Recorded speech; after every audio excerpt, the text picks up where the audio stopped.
It's good morning from the car park of the Lawnswood Arms. I'm stood with Alan of Les Hiboux. Have I got that right, Alan? Yes.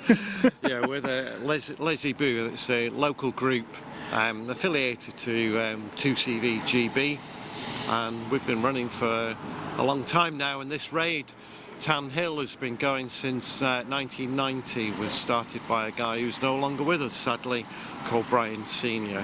So we've been running it for a long while. And we get lots of interest from all over the country. Some people come from as far afield as Cornwall or Scotland or across from Cumbria. So people are coming from all over. Yeah. Yeah, as Alan mentioned, we're actually here for a special event today, Raid Tan Hill. My friend Ben, who's already appeared in some of the channel videos in the past, invited me along, said, why don't you come along? I've had to get up early in the morning to come and ride in a 2CV on some quite challenging roads today. Very challenging, yeah. Yeah. Through some steep hills and some very tight hairpin bends. Yeah, obviously a lot of people would have probably stayed in bed, but I thought this sounded like fun, so obviously you're coming along with us on the journey today. We're going to have a lot of fun, I think. Yeah, I think we will. We'll have some great fun. At least it's not too cloudy. There's a bit of rain about, but it might turn to snow when we get up onto the high parts of the course. But yeah, it's a fine day, really. Yeah, I'm sure the weather isn't going to dampen our spirits today. Now, obviously, let's say we've got predominantly 2CVs. You're actually in this magnificent Diane behind us. I am, yeah. It's Citroen Diane. Citroen thought that they would go a bit more upmarket and replace the 2CV, and they designed the Diane. But understandably, it never did replace the 2CV, which remained hugely popular, and it was the Diane that didn't really take off. But they sold a fair number of them. Excellent. Well, we'll pick up the action when we get back en route, and obviously in the description to this video, I am going to leave some links to the group for you as well, Alan. Yeah. Okay. Thanks very much. Thank you.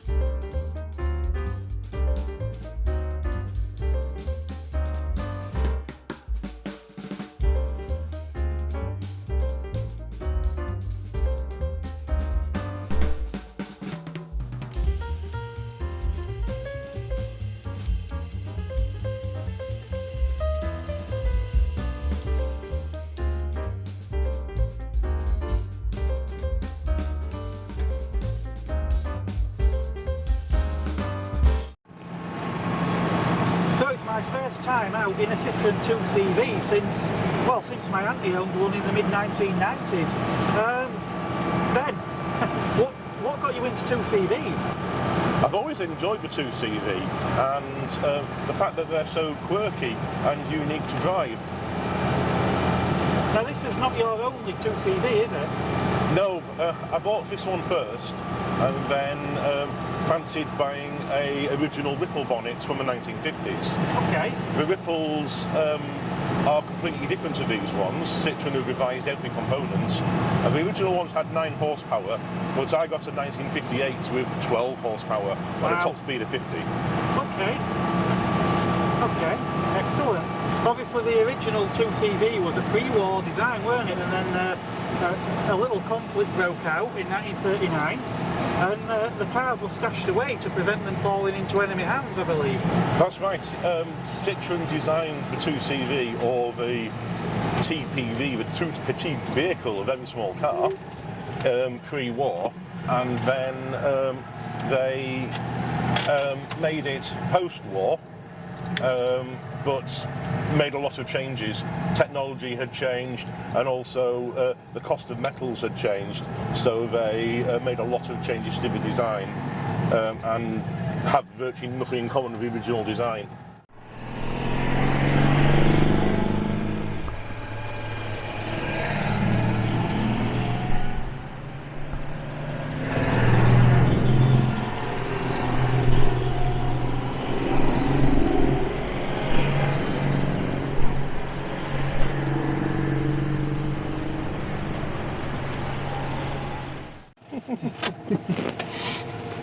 Yeah, so the joys of obviously trying to film an event like this is being able to get ahead of the convoy to film, and then being able to successfully rejoin the convoy.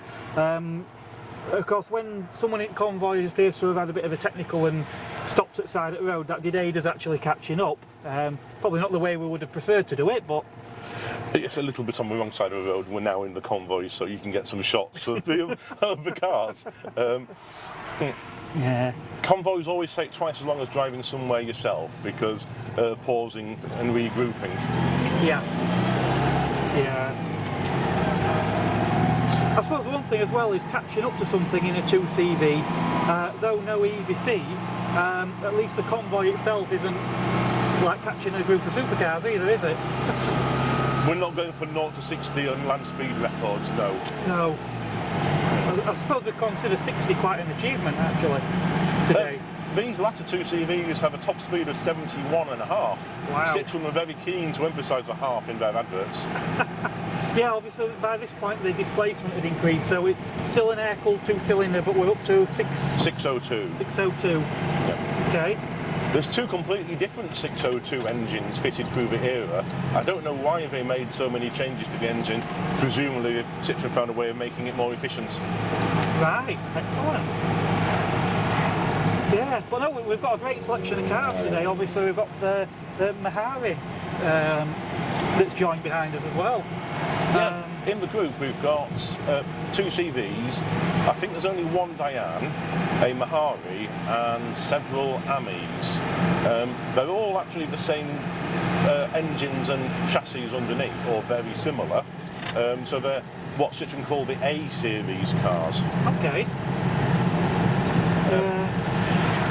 It's just interesting we can go from a 2CV through to a beach buggy, through to an estate car, and they're all basically the same. Yeah. Actually, I would quite like to get a go in one of those Lomax as well. Obviously, they're a 2CV, aren't they, underneath? I'm told that in the 80s, Citroen changed the steel used in the bodywork, and the cars rusted faster. So there were a lot of chassis and drivetrains which were in full working order, but a lot of rusty bodies. So Lomax and other kit car companies started producing bodies, or alternative bodies, to go on the cars, and that's where the Citroen Specials group were formed. Right.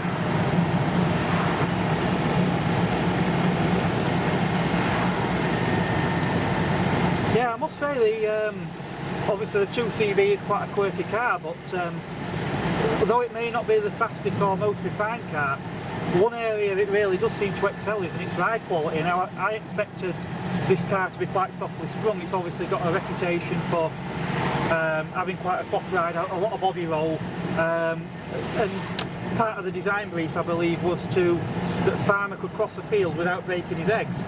That's correct, yes. The earlier cars were softer suspension still, Right. and it is entirely conceivable you could drive over a special ploughed field with a basket of eggs without breaking any. Yeah. And you've probably seen Top Gear where they've tried such a thing. Yes. It seems a Dolomite Sprint probably isn't the best car to go driving over a road with a colander of eggs over your head. Well, Top Gear do all sorts of interesting things for challenges. They've also destroyed several 2CVs in the name of entertainment. Yes, I remember the one that they stuck behind a jumbo jet and fired up the engines and blew it over. I think the jet engine falling off a cliff, and of course, in keeping up appearances, a green 2CV like this appeared in a skip. Oh, right. Yeah, again, obviously that era of keeping up appearances, really, by then the 2CV was sort of nearing the latter end of production, and probably considered, I don't know, maybe popular with those who like something quirky. Would it have been a cheap car as well for some? Well, back then, I think 2CVs were very cheap.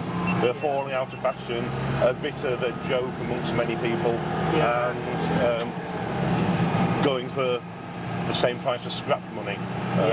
Talking to people in the club, they talk about buying a 2CV for £25 back in the day. Yeah, what's it cost to get into a 2CV these days then? Nowadays, I think you're looking at about £3,000 for a scruffy example that needs some work. £8 for something reasonable, and the sky's the limit when you want perfection. Yeah, especially with the rarer, earlier cars, I presume.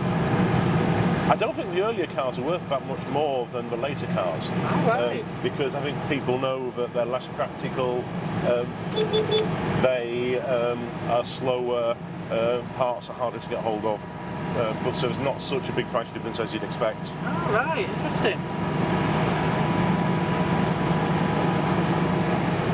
Did you see the people waving Yeah, on the bridge? I wonder if the front camera caught them. I don't know.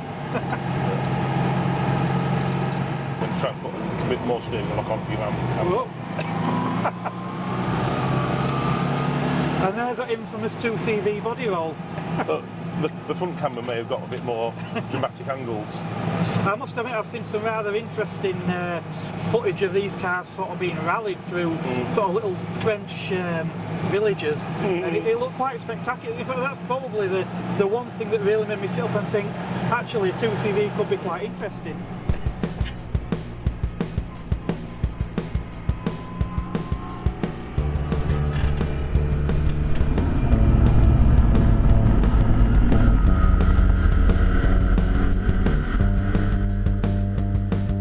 With that, it was time for us to leave Leeds far behind us as we headed towards the Yorkshire Dales in search of some nice scenery and some much more exciting and interesting roads to drive.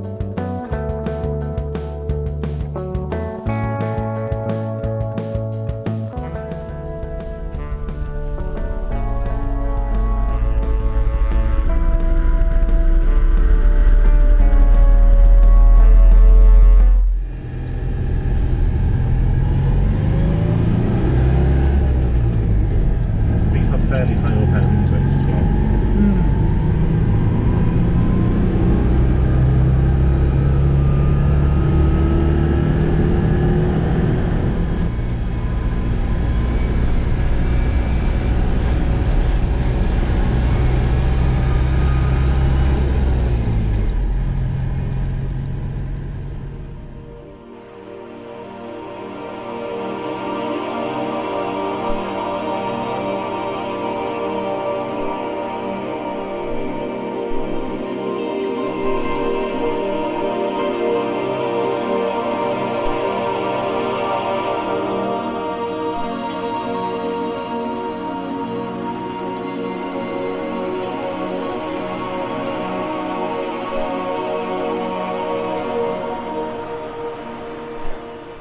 So this is one of the many rendezvous points along the route today.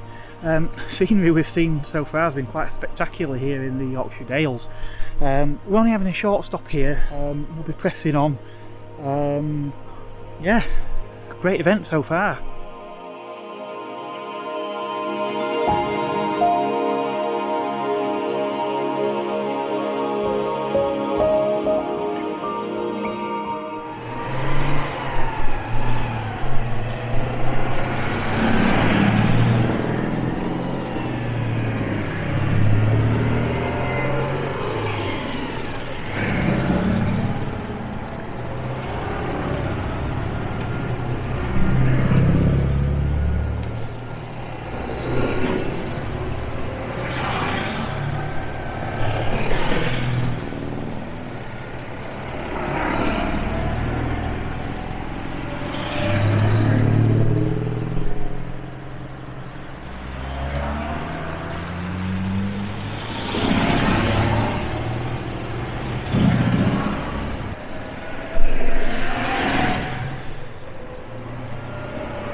When I had a Kia Optima with proper winter tyres, and at the top the snow plows had cleared the snow out, and there was like a 3-foot wall of snow beside of us.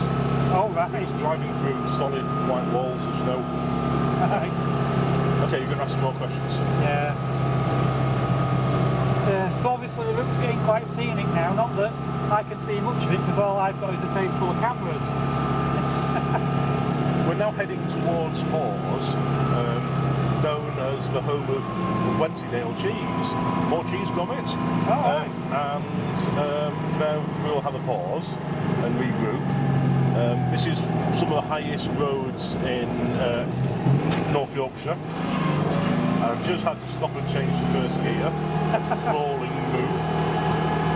The 2CV doesn't have a synchro mesh in first gear, so changing to first gear on the move can be a crunchy double declutched occasion. Oh, right. What about on the earlier cars? Were they synchro on the higher gears or? All 2CVs have similar gearboxes. Of course, it changed through the years. Originally, the design brief was to be a 3-speed car, but the engineers put a 4th speed in. They then apparently got told off, and they said, no, it's not a 4th speed, it's an overdrive. So the earlier cars, you could only access 4th gear from 3rd gear. You couldn't go in from neutral. Oh, right.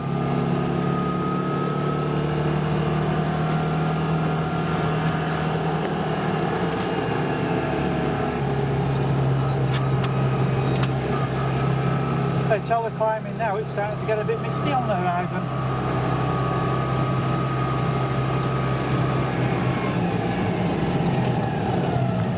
Back to first gear.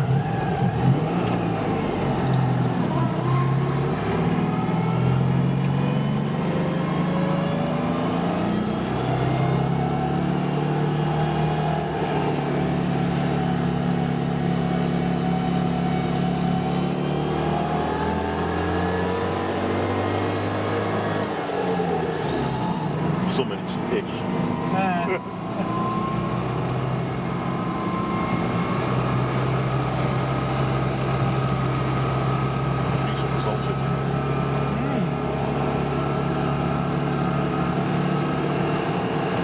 It's strange actually for a car that you don't feel any of the bumps, but with very little sound editing you hear every grain of rock salt, don't you?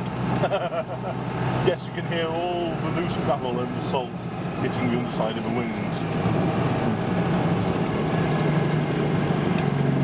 The car will get a thorough wash before going back in the garage. Yeah. To So stop the salt rotting it. Yeah. How many times have you done this event then? I think this is the 3rd time I've done Tan Hill Drive. It's a staple in the calendar of 2CV owners in the region. There's even people here who have driven up from London. Yeah, a chap in the AMI, I believe, who I'm hoping I might catch up with. I just maybe chuckle. I went round a corner and the window is hinged higher up, and as we went round the bend, the glass sort of opened. Actually, it's funny. Actually, something he said to me earlier, Ben, that stuck with me when we went rather briskly around that first roundabout. But when you said that when we go around corners, it's okay to lean on the B pillar, but don't lean on the doors. Well, it's always better to be safe than sorry. Well, that's true. These later cars have got anti-burst locks, but I wouldn't put my life in its hands.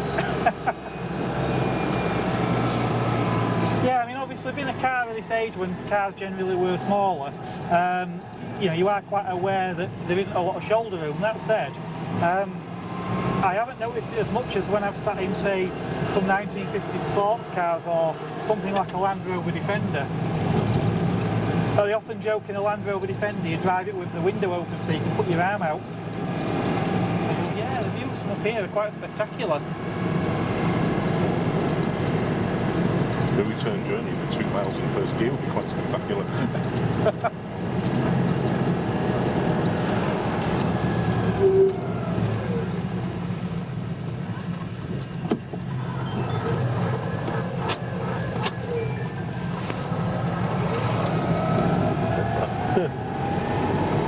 Why are we going so slow?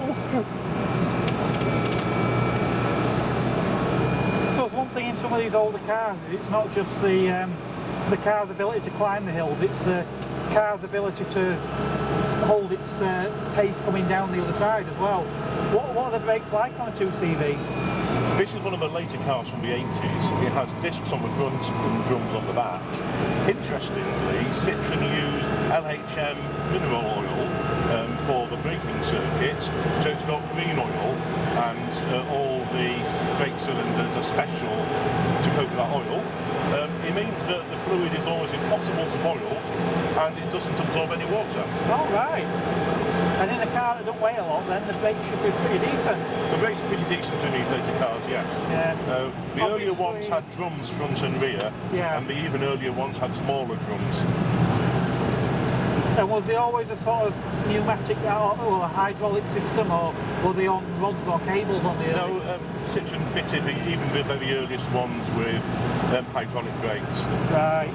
Obviously that DS, that rather glorious looking DS that's gliding along in front of us, the braking system on that, would that be integrated with the car suspension?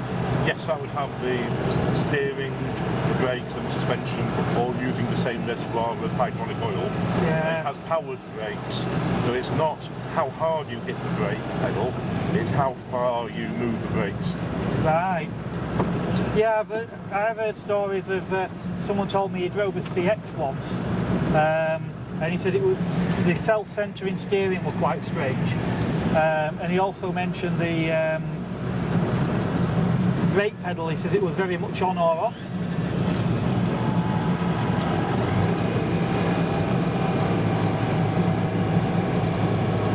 That's what not to do. The engine actually died. There's something I love about events like this, when it draws in enthusiasts from far and wide. Alistair and Yvonne, who stood next to me, have made quite a journey. So you set off about 5 o'clock this morning. We got up at 5. Got up at 5 and set off at 6 o'clock this morning from Duns and the Scottish borders. Scottish borders, wow. Yeah. So, what's the journey like in a vehicle like this? It's Steady. Not very fast, but yeah.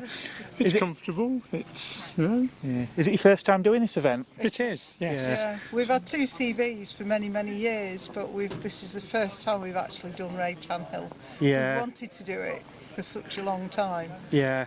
Yeah. So Excellent. Alistair's owned 2 CVs for over 50 years. Oh, blimey. Oh, So there won't be much you don't know about them. No. no, he could probably do Mastermind quite easily. So obviously something that's really stood out to me about this particular version is obviously that it's a van. What's the name? Is it the arcade? AK400, 1972. Right. Okay.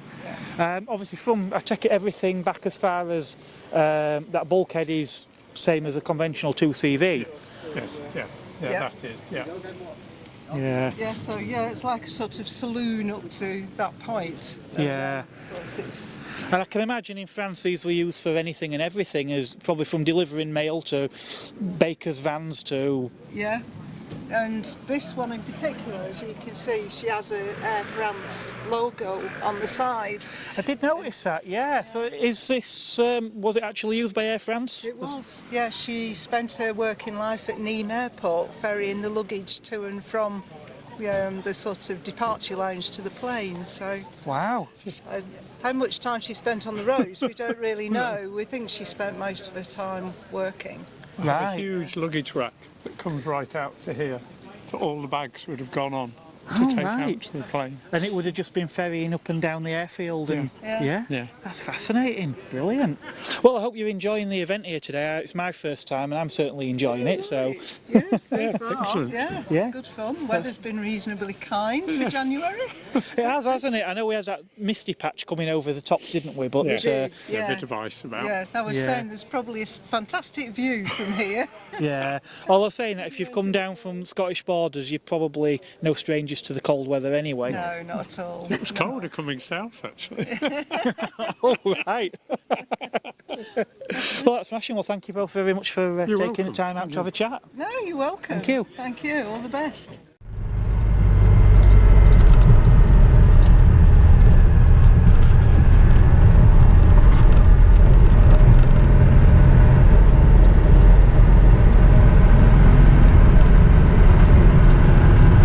This bit here feels like I'm on the edge of the world.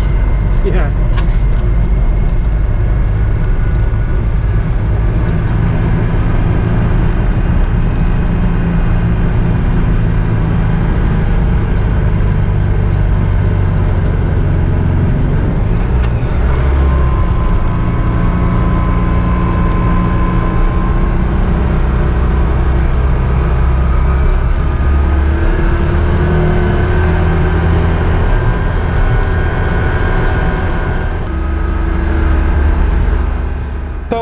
I've wanted to take on for a while is the infamous Buttertubs Pass. Which is where we are now. Yeah, I heard many great things about it. It's a great driving road. I must admit the last car I expected to do it in is a 2CV. Sometimes mistaken for a Grand Tourer. Yes. But no, the old tin snail seems to be coping okay.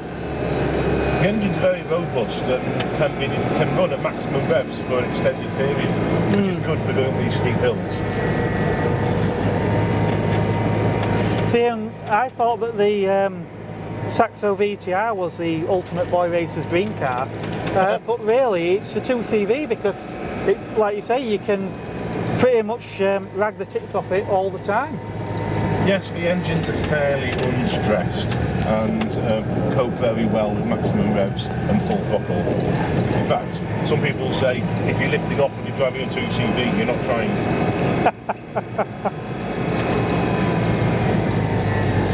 Yeah, and obviously at the last stop we got a quick interview with that lovely couple with the AK that had come down from Scotland. I had hoped to get a few more in. The stop off was quite quick. I've had to sort of run and throw everything back in the car and get underway again. It's just the nature of these type of events. There was actually a chap I were hoping to speak with that had come up all the way from London with a Citroen A-series. Sadly that car suffered a failure shortly after we departed, so which the poor guy must be gutted to have come all the way up here and, like I said, barely left the starting gate, but sometimes that's just the way things go with classic cars. We're heading on now to our sort of final rendezvous point where I think people will be dining, and I might actually get a chance to have a chat with a few people up there. We'll have to see how we get on. As we joined the queue to go up the hill, the weather seemed to brighten up a little bit, so we took the opportunity to open up that canvas roof and for Ben to put his coat on ready for the ascent. Yeah, so obviously over in the distance there we've got cars making their way up the hill and around the hairpin bends.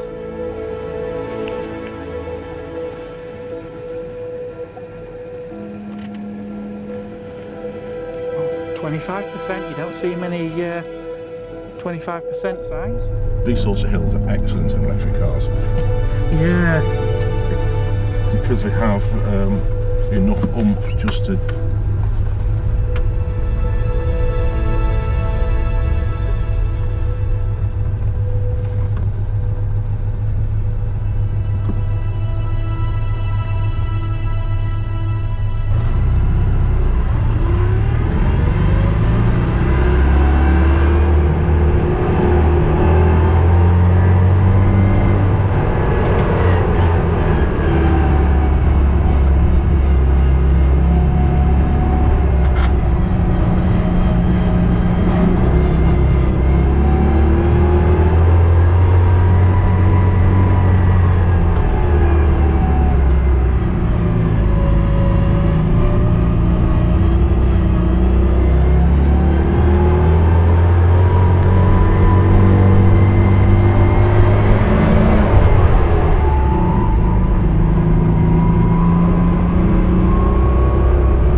it's not about power, it's about how you use it. Oh no, did I feel spots of rain? Yep. Yep, definitely rain. See, we opened that roof when the sun were out and there were not a cloud, and You and I have a hairstyle to join. that we do, yes. Mine's actually growing back a bit. Well, everywhere except the bit in the middle. I like the two-tone ones. Not so much. I like the D-Reg. Oh, we're back to 2CVs. I thought you meant the two-tone hair. Two-tone hairs, no, I like the two-tone cars. D-Reg ones are different two-tones to the E's generally. The the C-Reg cars are different again. I wanted a pretty one. For a week or so, I had a grey and cream, I'll say grey and yellow 2CV, which was really gorgeous. I did love it.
So we've made it to the Tan Hill Inn. It was a bit touch and go, I think, for a few making it up that final climb.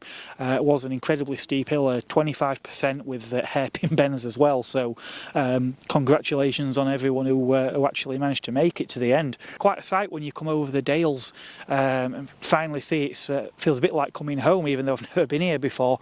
Now, I probably won't get much in the way of interviews from this point because understandably after that long drive everyone's inside. They've actually hired a room and they're all in there indulging in pie and peas at the moment, so but yeah, it's been a great day and some interesting vehicles as well. Obviously we've had a few 2CV derived vehicles like the AK, we've got the Mahari that showed up as well, and a couple of Amis as well. We've even had that DS. There's been a couple of people that have seemed to have tagged along in modern Citroens or in non-Citroens actually. There's a Rover R8 that's that I've seen a few times along the route today as well.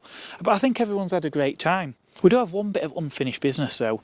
This is the first time that I've actually rode in a 2CV in probably the best part of 3 decades, but I've never ever driven one before, so I think now it's time that we actually put that right. Can't tell if it's trying to snow as well. My first drive in a 2CV, so centralised down and back, so that should be first gear we think. We'll find out. And I'm gonna take the handbrake off. I'm not stroking your leg, Ben. Right, marvellous. More power. I'm trying to remember what you said earlier. It's a car you drive flat out or not at all.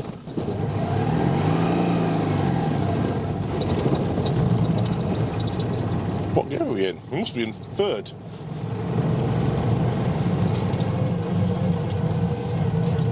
Let's try and go for Try and go into second. Right.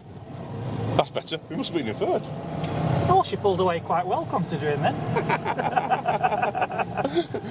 We'll cut that from the video. Pretend that didn't happen. So second's good. I think we could probably do the whole journey in second.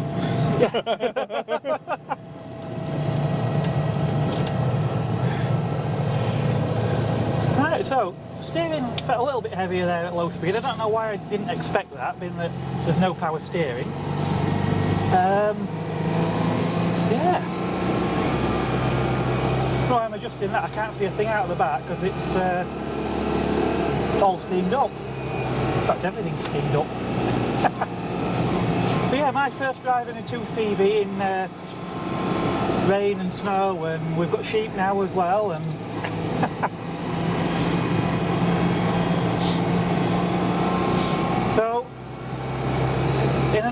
car, I'd have been going for another gear now, but I'm thinking I can't see much over the horizon, and you did say that this car tends to like the lower gears. 2CVs are very rev happy. Right. Power. Oh, there's 30.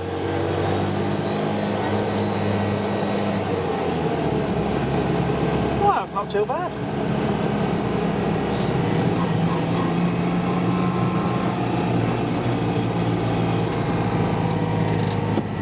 Yeah, I'm very aware that if I come off the road here, we'll probably die.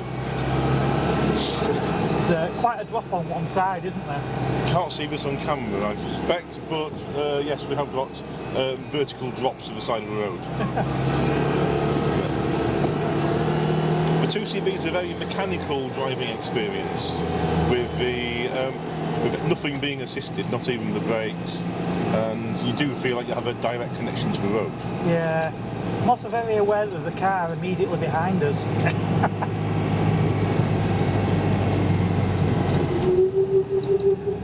Ooh, a bit of brake squeal there. Of course, another good thing with a 2CV is when you meet something coming the other way, the car's quite narrow. The other good thing is that if you do run off the road, the car copes with it quite well, doesn't it, to a degree? For long suspension travel, so a little bit of off-road excursion is absolutely fine. Yeah, the brakes, you only really know that they're on when you hear the squeal. You don't really feel a great deal. But yeah, I bet the earlier cars with drums were pretty terrifying on a road like this. Having driven an older car cross-country as well, yes, you do tend to approach everything a bit slower and use less of the braking. Now, obviously, I feel pretty much like on a rally stage here. In reality, I'm probably not doing much over 30 mile an hour. It is a twisty road. Yeah, I think if we find a safe stopping point, I may let the car behind pass, because it's probably getting quite angry behind us now.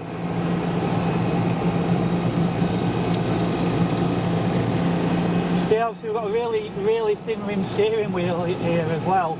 But yeah, I think once you get going, the steering actually feels quite direct, doesn't it? Yes. Yeah, of course there's no intermittent wipe, so it's very much a case of pressing the button manually if you want it, and either on or off.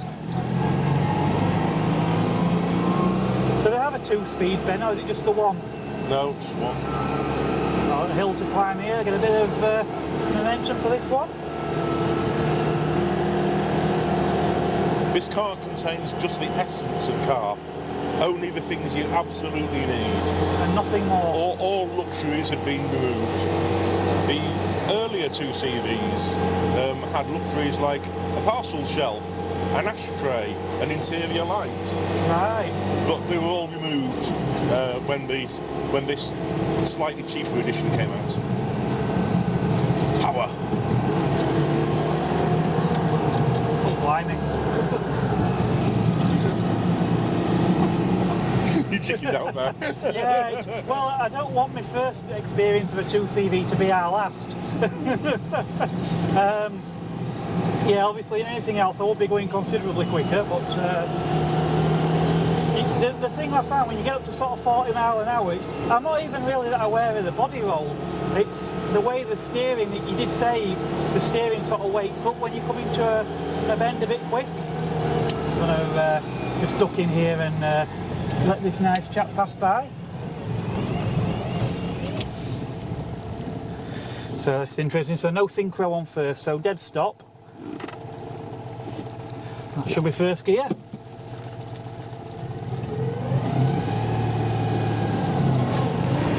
Yeah, I must admit, this is probably the earliest design of car I've driven.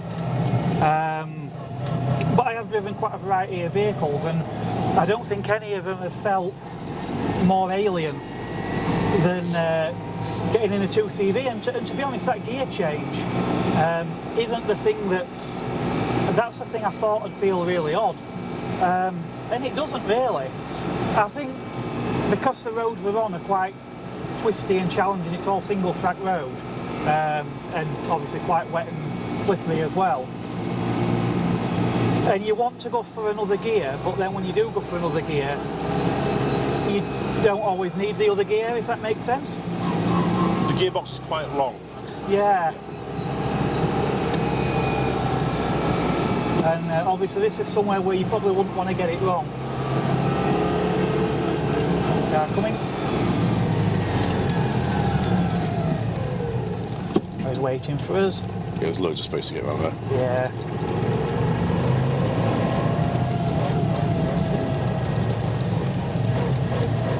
Another thing as well, when you look out of the windscreen, you can see the bonnet, you can see the headlamps. What you can't see is the front wings. Yeah, it's definitely something that takes a bit of getting used to.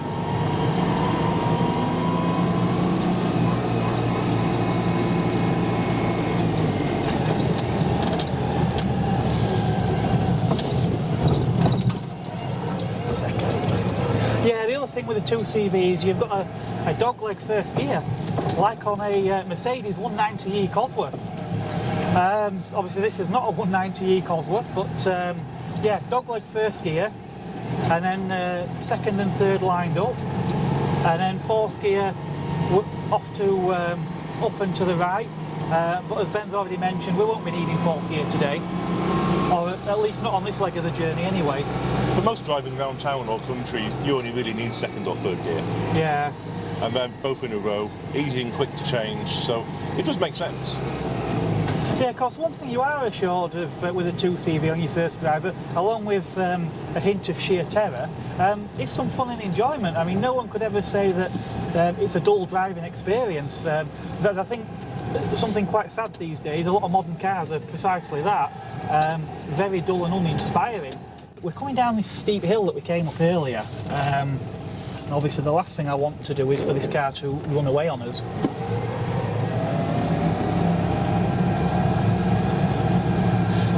Really, second gear seems to do most things, doesn't it? I'm glad I weren't driving up it. That inside of that bend's nearly sheer, isn't it? It was about 60 degrees. I think that incline on the inside of that bend, I think anything other than a rock crawler would probably actually struggle to negotiate that inside line without grounding out.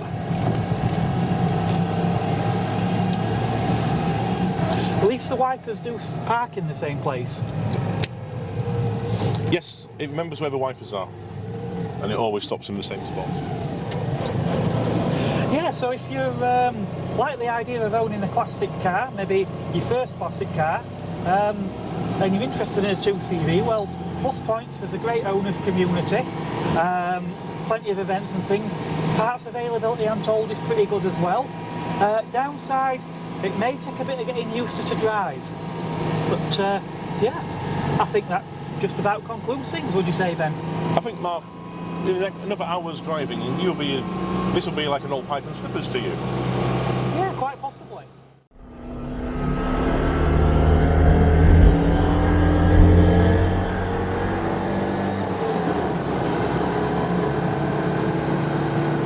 Yeah, actually, once you do get used to it, it's quite good fun, isn't it? I think there's a minor learning curve, but we've done about 30 miles or so now. So 20-30 miles is about the time needed to learn how to really enjoy a 2CV. And but sadly that enjoyment's been cut a bit short because we've caught up some traffic. We caught up with modern cars with more power. Yeah. Yeah, it's strange thing, all I can think about now is how much I want to go in a Lomax. And I think as well, obviously the Lomax, there were the 4-wheels and the 3-wheeled ones. Imagine how much fun a 3-wheeled one would be with the potential for loss of traction at the rear end.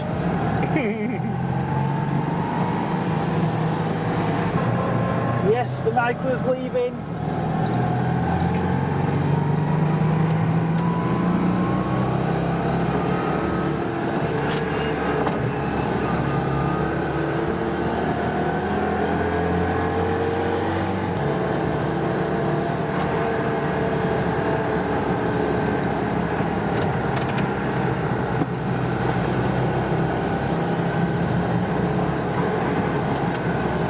This is fun. I think I've never felt more like Roger Moore than I do in For Your Eyes Only at this moment in time. These engines rev to about 7,000, and that's quite extremely fast, so we can go still a bit faster and harder than we are doing so far. But Mark's a responsible member of the Advanced Motorists. That's right, very responsible. I think we're gaining on that SUV, you know.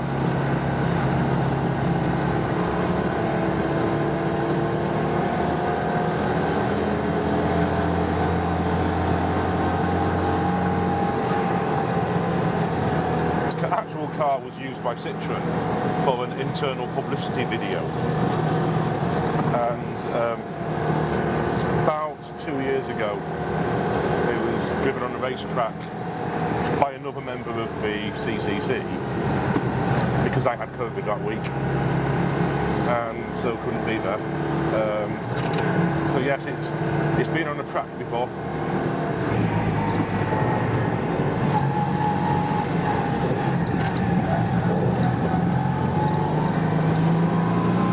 Even at 20 mile an hour you feel like you're on a rally stage.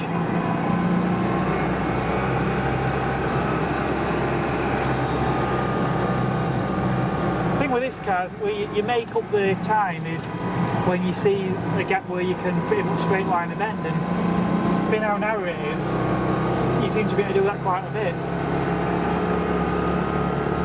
I think it's halfway between a car and a motorbike when you're driving one of these. Yeah. But you've got far more width of the roads to use.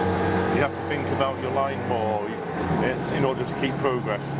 Yeah, it is. It's that momentum, isn't it? Because, you know, as soon as you lose it, you're not necessarily slowing down. You're potentially coming to a stop.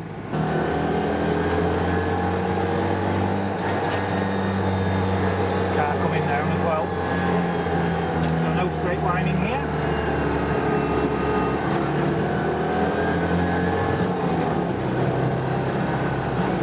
They're great fun. It's just like riding in a giant hammock. You know, it sways about a bit in the wind, but it's quite calming, quite soothing. The seats are quite comfortable in here too. It's just a piece of canvas strung between some bits of rubber and topped with foam and a seat cover. There's not a lot to the seats, but it's all that you need.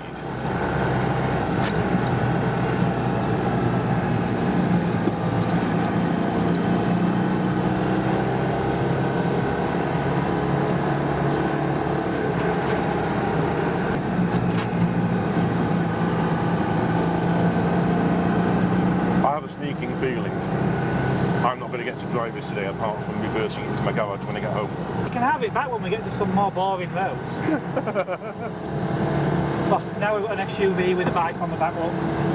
As much as we can make progress on country roads, the only real downside to the 2CV is 29 horsepower. So if you do get an opportunity to overtake in a normal car, you probably haven't got it in this car. No, you just unfortunately get stuck behind everything. The thing is, regardless, even though you're not going that fast, the level of fun that you're having. I mean, that engine, in a sense, reminds me of the Fiat 500 Twin Air I had. Obviously, that was far more powerful. But I always used to remark that it sounded like two angry squirrels having a brawl. And that's a little bit like what's going off under the bonnet here. Well, this is the Boxer engine, so effectively it's similar to a Subaru engine. The pistons are horizontally opposed and lying down, bathed in their own oil. So the engine has a lot of revs available to it, not a lot of power, especially down low, and I'll correct that, not a lot of torque, especially down low, and quite rev happy. So the times on country roads where you don't really want to be below what is 3,000 revs, but we don't have a rev counter.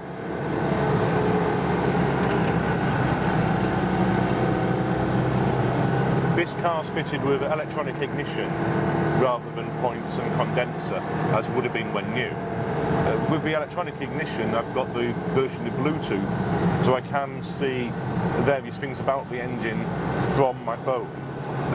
Mainly a rev counter is useful, and it does rev to about 7,000 quite happily. This This is tremendous fun, Ben. It's quite addictive, is this?